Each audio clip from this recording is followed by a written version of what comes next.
Hello, my name is Luna, and you're listening to Infinite Souls, a podcast for that real talk about consciousness, spirituality, and realizing our infinite potential. Mucho, mucho love and light. Hello, Infinite Souls. How are y'all doing? Welcome back. Happy Tuesday. I'm so excited for today's episode. I have another amazing Infinite Soul on. Her name is Kristen. She goes by Pin Oaks Rising on Instagram. Say hi to everyone, Kristen. Hello. Yes. Hi. So Kristen, why don't you tell us a little bit about yourself? I mean, I will kind of tell, the people. You are a Reiki healer and you are a conscious content creator. I met you on TikTok. So why don't you let us know a little bit about yourself, like a little bio. Yeah, sure. Thank you so much, Luna. I'm truly grateful to be here with you all today. My name is Kristen, Pin Oak Rising. You can find me on Instagram, TikTok, and YouTube at Pin Oaks Cove. As mentioned, I am a Reiki master practitioner, and I do also utilize tarot and oracle cards to be able to offer guidance and healing.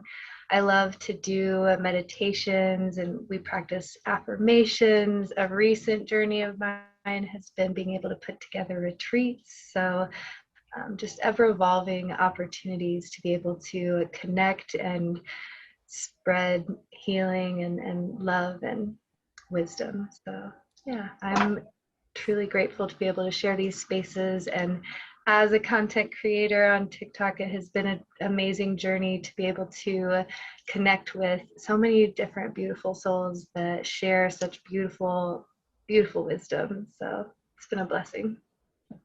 Yes, I love TikTok. TikTok is it's so amazing for communities, like for finding your community. People are so supportive there. I feel they're very supportive on that app. At least my experience has been that way. Yes. Yeah. Yeah. Awesome. Thank you, Kristen. Okay. All right. So today I want to get in the topics about fairies because that's pretty mystical and I haven't spoken about that here. And I think it's pretty cool, so we should talk about that. But I do want to ask you one question first, okay? This is an icebreaker. It's a mystery question. Are you ready? The first response, whatever you get, okay? What are you grateful for? I'm grateful for the sun and the moon and their cycles. Yay! I love that. Yes, I know, me too. I love the sun, and I saw the sun a little bit today. I did. A split second. Beautiful answer. Thank you. I'm grateful for you. Grateful to have this connection with you, to be able to, have you on. Like, oh my God, you're an inspiration. I love watching your content. It inspires me so much. It inspires me to do my own, so thank you. Thank you. I'm also very, very grateful to be here with you and to be able to share these amazing connections. And I love your work. I always adore it. Your music's beautiful and your meditations are always gorgeous too. So yeah, blessed. Thank you. Yes. I want to do more meditations actually, but we should we should do a meditation together. Yeah, Yeah, absolutely. that would be nice. Yeah. Um, so before we get into the fairies, I do want to just kind of get a little background of how you got into all of this stuff. What started your spiritual awakening, if you want to call it that. Yeah, so when it comes to fairies, my relationship with them actually goes way back to when I was a child. And of course, back then, we get taught that fairies are in storybooks and movies and not in the real world. And so I had a very deep connection with the fairies growing up. I would always go out into the woods with my family. And I remember kind of always venturing off and doing my own thing, playing in the creeks and making little homes, and always having these really fun little adventures that I would go on. And as I grew older, I became less connected with that part of myself, and became, of course, less connected to my spiritual self as well. And so what I consider my spiritual awakening is more of a remembering of that spiritual part of myself. And the thing that really triggered my spiritual awakening was actually a near-death experience that I had in surgery. And so I had heart surgery where I ended up leaving my body and having this whole otherworldly experience, and essentially at the end of it getting asked if I wanted to come back to my body or not, and I did. And as soon as I woke up from that surgery, I felt like my life had been lit on fire. I felt like I had something to do. I had no idea what it was, but I knew it was something that needed to be filled by my soul. And so that was kind of what reignited it. And what I first remembered was my fairies and the adventures I had as a young girl. And so whenever I started my healing journey and really going down into my shadows, I always sought comfort in the woods. And I guess you could say my deeper connection with the fairies started there. And so now I do work with the fairies in my practices. I have, I know we said we would talk magic a little bit later, but I do work with the fairies in my magical practices, as well as in my gratitude and healing practices as well. So the fairies are a energy beings that I really enjoy being able to connect with, and I've also been able to really learn a lot from them about just being able to share joy and ignite that inner child within others. So, yeah. Yeah, fairies definitely wake up somebody's inner child. They're just, I mean, when you think about the word fairy, you know what I mean? For most people. Um, Thank you for sharing that, that story. What a blessing to have you here. Wow, thank you. Thank you, Spirit. Thank you for coming back. So I'm interested to talk a little bit about your near-death experience, if you are open to me asking a couple questions. Yeah, sure thing. Yeah. So I'm curious about your experience. How long were you gone, physically here? How long did it feel there? And were there any other beings? Because were you like, would you say you were like in like the fourth dimension, like in the astrals or something? So it was strange because before I went into the room, they put me on anesthesia, and so I was in kind of a lucid state consciously, I would say, throughout the surgery.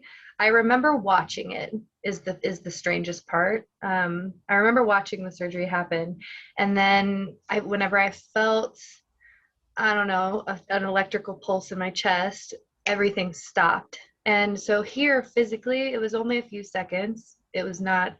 It was nothing more than a few seconds here physically, but it felt like there time is hard to put a word on. It's hard to put a word on it. It felt like I went to a place where there was no time, is the best way to describe it. Yeah. And so I was initially, like I said, kind of observing the surgery. So I was in the room watching it, and then whenever I felt that pulse, it was like I was immediately in a different, like time space where time didn't exist, and everything was light. There was I met with one of my grandfather who passed away was there, and he was the first person that kind of greeted me. And then as we walked through, because he greeted me and kind of just explained to me where I was and didn't really explain much more than that. But by the time we walked forward, I remember seeing Jesus, like Jesus Christ, and Mother Mary as well was there.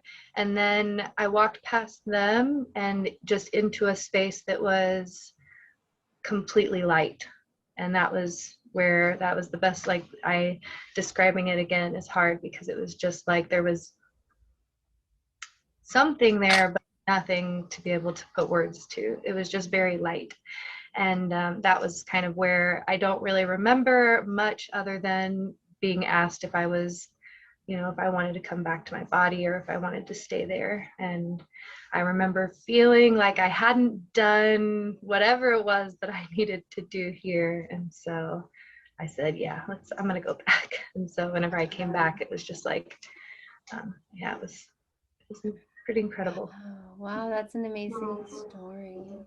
That's great. Yeah, so you were in this timeless space. That's so I'm just like absorbing all the information because this is something that has been on my mind as of recent, just because of death in the family. And in my last podcast episode, I was talking about death and what I think, but the only people who would really have some type of experience that is close to dying is people who have near death experience, which is you actually do physically, die, but Yeah.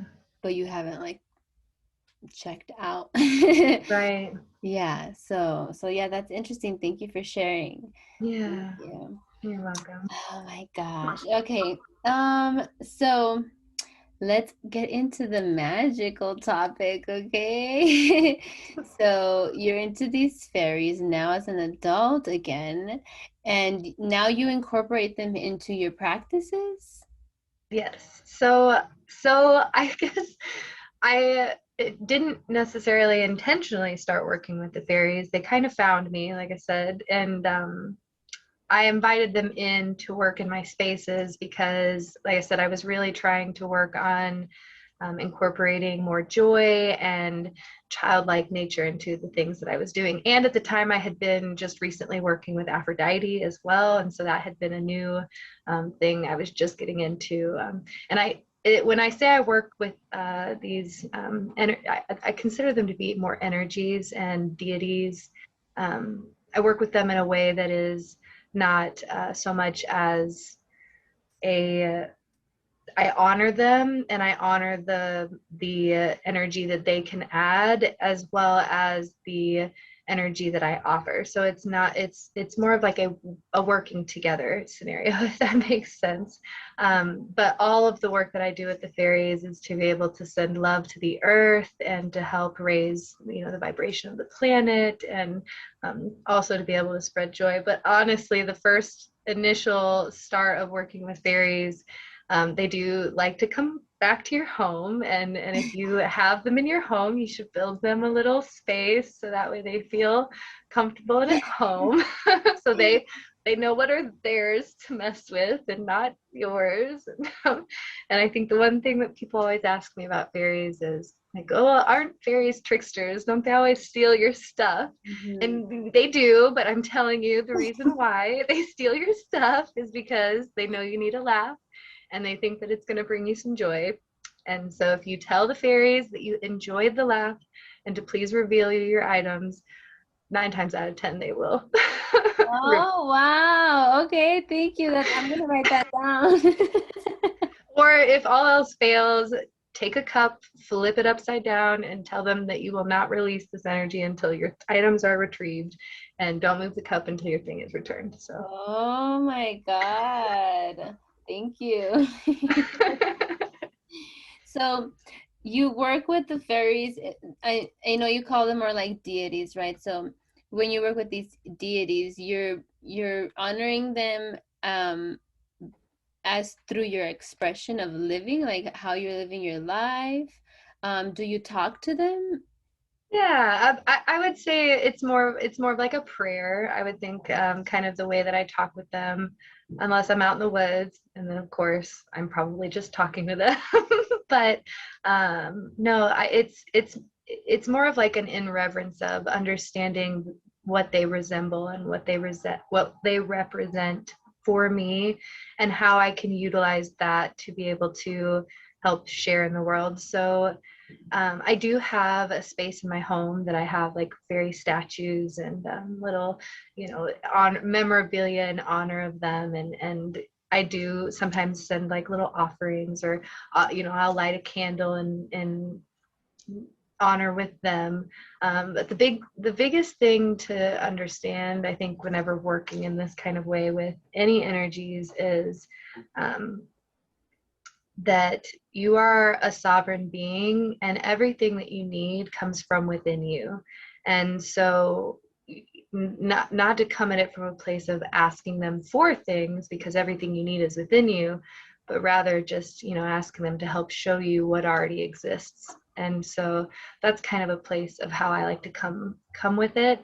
And then just understanding that, yes, you can also incorporate that fun into how you operate in your day as well. So like, for instance, there's nothing wrong with wearing fairy ears and putting on a cute little dress. And you know what? I make children very happy when I go out in public like that, because then they're very excited to see a real life fairy, and the dream continues.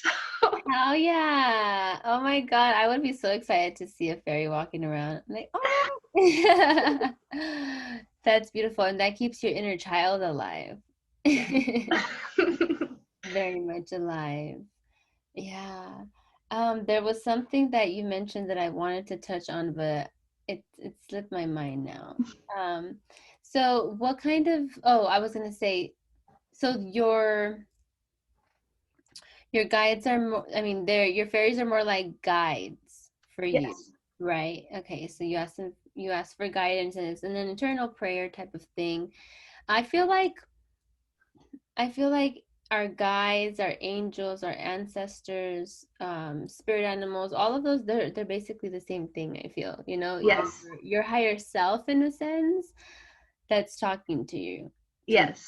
or your God consciousness, right? Yes. Yeah. Absolutely. Yeah, yeah, that's beautiful. I love that. And it's expressed in all these cool, cute ways, different ways. It's just beautiful to see the just different aspects of spirit. Yeah, So, absolutely. Well, and I also do resonate with having a past life as a fairy. So, mm, that definitely is something I resonate with whenever we're talking about like the higher self and connecting with other realms. And yeah. I always say I was a mermaid. I always have said, I felt that from you as soon as we got on the call today. That's ah, funny. you did. Oh my God. And then I have blue behind me. I'm like, wow, thank you. Thank you. That just is confirmation there for me. Yes. Um, so do you do candle work at all? Like I know you said you light some candles. Yeah. You light some candles. I light some candles. Yeah. Yeah, I do. I do a little bit of candle work. Like I said, all of my candle work, it's always in prayers and asking for whatever is needed in the highest good. And so a lot of my candle work is either for, like I said, the earth or the spirits of the earth. I do a lot of just in general clearings. I love candle work for clearings of any kind. If I have clients that come to me and specifically, if I'm working a Reiki session, I do past life healings, and every now and then we'll have one that we bring something back that's pretty heavy. And so we'll do a cleansing ceremony with candles when we're done. And I think that fire is just a really great element to work with whenever you are really working on clearing, and also for like igniting passion. So yeah, candles are great also for setting intentions too. So if you're like starting a new project, or really looking to like clear the path ahead for yourself, then you can also do like scrying with flames. So sometimes when I'm doing candle work, I'll do a little like you just read the flame to kind of see if there's any additional messages, or if spirit has I don't know, it's I'm still learning reading the flames. I'm not as proficient at it as some of the other things, but I love learning. So Yeah. Yeah. Always keep learning. That's like the trick. That's like not the trick, but that's like the motto. yeah. Just keep an open mind, always keep learning. And I work with candles. I read the wax. I'm learning as well, I'm always learning. I'm a student of the universe. hmm But I do, and I have had some interesting flame stuff happen. So I started looking up flames, but I didn't know it was called, what did you call it? Scribing? Scrying. Scrying. Scrying. So scrying is the word that's used for utilizing when you're using like mirrors or water or Mm-hmm. smoke. I don't know if that's the official term, but Mm-hmm. yeah, I think. But that's a known one, a term. Yeah, and the scry with the wax in the water, is that what you're talking about, where you're dropping the wax into the water? No, I read the candle wax drippings, Okay. so how it drips, and like I've had it fly out of the plate, like a volcano coming out, like it was Wow.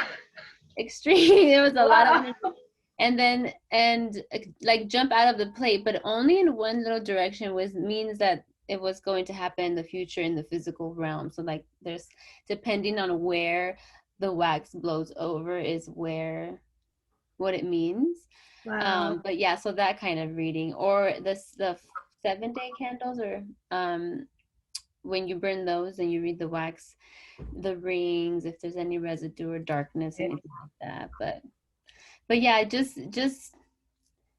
kind of begin. Well, I've been doing it for a while for myself, but as far as like more in-depth knowledge about it, I am still learning for sure. Yeah. Yeah, yeah. Absolutely. So, but you learn practicing as well. Are you, the magic that you do, did somebody teach you, or did you read it? So, did you learn from somebody? How did you? Yeah. So I would say like half of it is learned knowledge and half of it is soul knowledge. So when I first started connecting with past lives is when I really started working with magic. I wasn't too interested in it other than just being fascinated by it. But then I had a past life connection where I learned a little more about I had a past life as a witch, and just learning kind of that lifestyle. And it was really scary to come back from that, like learning that about myself, because especially in that time period, it was something we got killed for. So it's been something that ever since I've learned the different ways we can work with magic, it always comes back to me of like really seeing kind of what the intention is behind it, or my goal, what is the purpose of it. And but yeah, I was taught the basics of what I know when I was younger, and then I didn't work with it for a long time, had the past life thing happen, and then started just remembering. And I would find myself like being drawn to different herbs. And then I would come home with these herbs, and then I would look up, be like, oh, I'm, working on a spell to help clear the energy in my house. What can I do for that? And then I would see like the herbs that I had collected were part of the ingredients. And so stuff like that was kind of, I would get excited about it and be like, oh, how funny that I would just like actually be interested in these things and then find that they're useful for what I need them to be for. So, Oh my God. Yes, that's kind of, well, primarily how, I would say also the same 50-50, like things that I've learned, and a lot of the things I just download. Like I have clear cognizance, so it's just like I just either know, or I'll ask my guides, and I feel like they're always guiding you. yeah, Even when you're a child, you have like these imaginary friends that you talk to, but they're like maybe your guides. absolutely. Yeah. So, You are also a Reiki master, correct?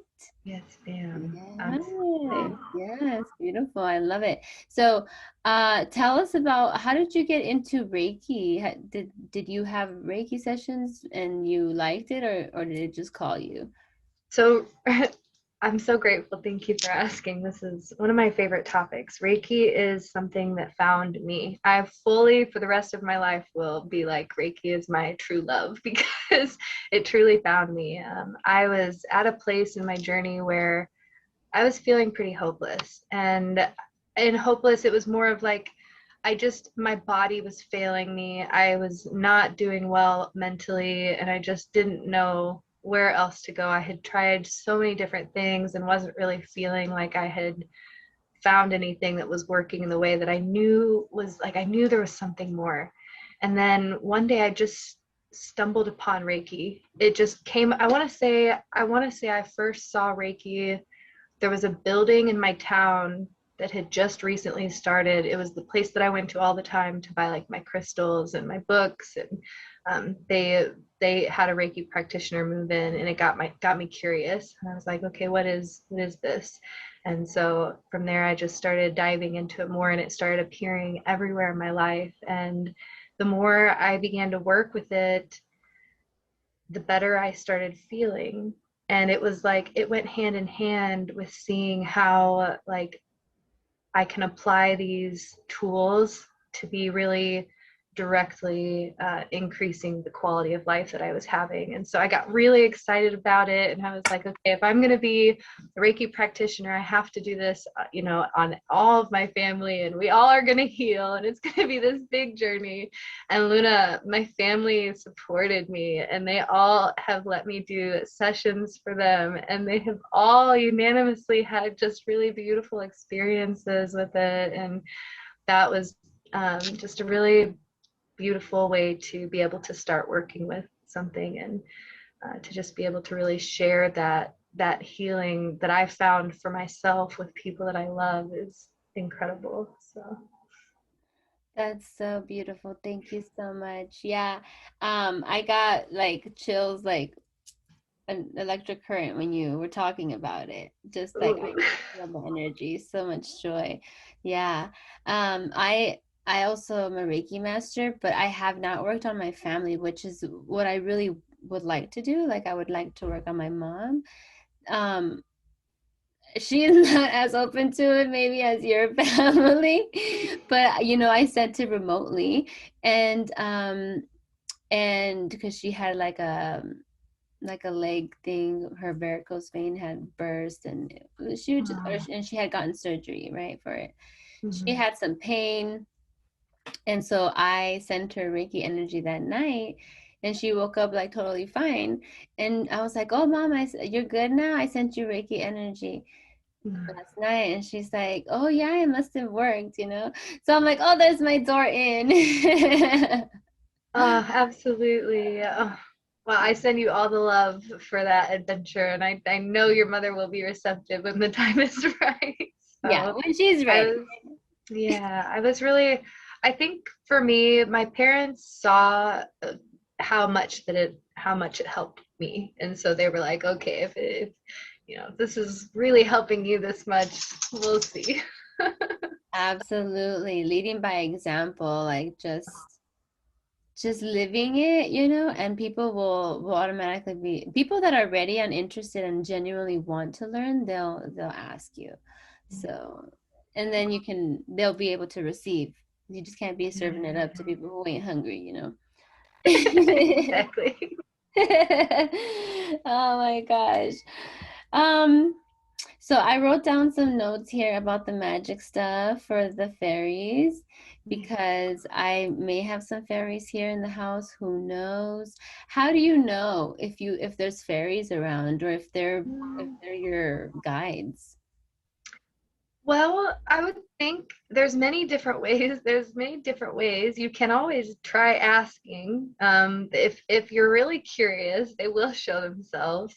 They typically, if you ask and you say specifics like, if there are fairies living in my closet, then you know, my shoes will be misplaced or something, or you know, like something like that, Yeah. like almost like turn it into a game, you know, and then they play.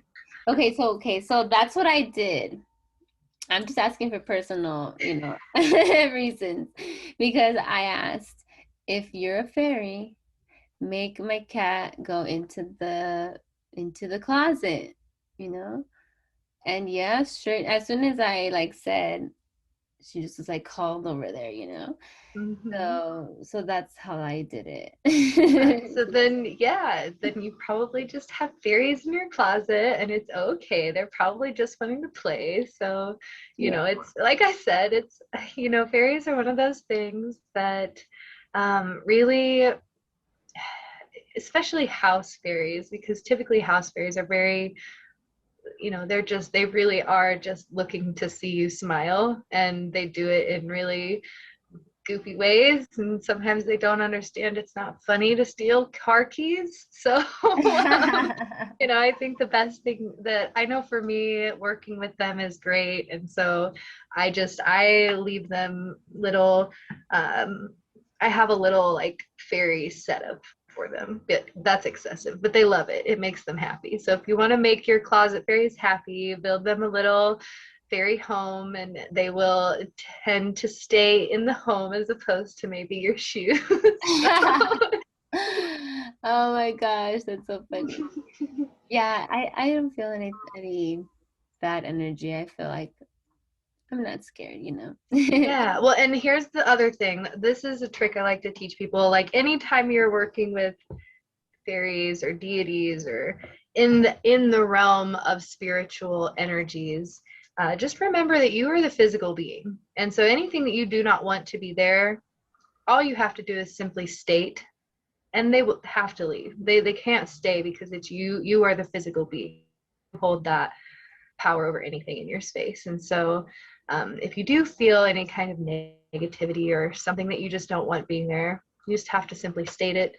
You can write it down if you'd like to say, you know, add a little extra oomph to it as well. But definitely just remembering that you are the physical being. So, Yeah, yeah, definitely. I like that. That's also that's also something that that I practice. Like if there's anything negative around me, I do, and it works. So yeah, you on to it, okay? Back to Reiki though. Before we get off of this amazing podcast episode, um, for people who aren't familiar with Reiki, what is Reiki and what is it good for? What can it help you with? yeah, so Reiki is universal life force energy. It is something that everyone has access to. And a Reiki practitioner is someone that knows how to and has been taught tools to utilize this universal healing energy to be able to increase and heal many things within your body. And so, Reiki is a beautiful tool for anxiety and depression. It can be really great for healing physical ailments. Like I said, if you're interested in past life healing, it's a really great tool for being able to help disconnect you from past karmic patterns, and also just being able to balance your energy if you feel like maybe just feeling off, or if you feel like you have had like a cold and you want to just be able to clear out your energy. Reiki is a really great tool for just about everything. So they're good for, you know, headaches, and if you're trying to sleep more, or getting a higher quality of clarity. Reiki is an amazing tool. It really can be utilized for absolutely anything. I don't think there is a limit to it. So it's pretty open and accessible for a lot of really beautiful things. And the biggest, I think, most important thing about Reiki, whenever you're working with it in a healing aspect, is that you're not taking or adding anything that isn't already there. You're simply working with the universal energy and increasing that, those possibilities. So I love Reiki. It's a beautiful tool. I share it any chance I get. And if you're interested at all in working with Reiki yourself, I always encourage people. It's something that everyone has access to. And I think as humans, we should know we have the ability to be able to um, increase our own physical, mental, and spiritual well being. So, Beautiful, thank you. I love that how you described everything. It's just so wonderfully said. Thank you very much. mm. Yeah, Reiki is very, very healing in many ways. Yeah, mind, body, and soul. So, so awesome. Um, is there anything that you would like to add, my darling, before we end this podcast? Any other topic that you want to talk about? I think we've covered a lot. I think the only thing I have left on my heart, besides gratitude, is just, if you're listening to this podcast and you're an amazing soul, first of all, I already know because if you're listening to this, but, if you're curious and interested about working with the magical side of life, allowing yourself to see that magic can be found in everything around you. It can be something as simple as a leaf on the ground. And so just, yeah, being able to really see the magic that's already in your life and amplifying that in all the ways that you can. And Luna, I'm just really grateful for this beautiful opportunity to be here with you today and share this lovely wisdom and hear your beautiful voice. So thank you for inviting me on. And it's been a pleasure. Yes, thank you so, so much for being on. It's truly a freaking blessing to know you and everybody, honestly, that I have met online during like the whole, that 1 year. Honestly, everybody was such a blessing for me. And because of the transformations that we all have gone through, the shifts, major shifts that we all have gone through, and we got to do it a little bit together, you know what I mean? So that's awesome, and I'm so blessed and so grateful for you. Thank you so much for being here. um, as always, just one more time, let us know where they can find you and where they can get Reiki healing if they want to get it from you. Yeah, absolutely. Thank you. You can find me on Instagram or TikTok at Pinoak Rising, or you can find me on YouTube at Pinoak's Cove. And I also do have a Beacons link that can connect you with being able to connect with me for services. I offer Reiki healing distance sessions as well as inspiration or guidance for your path with tarot and oracle cards. So, yeah. Beautiful. All righty. Well, Infinite Souls, thank you so much for being here again another Tuesday. I love you so much. Until next time, mucho, mucho love and light.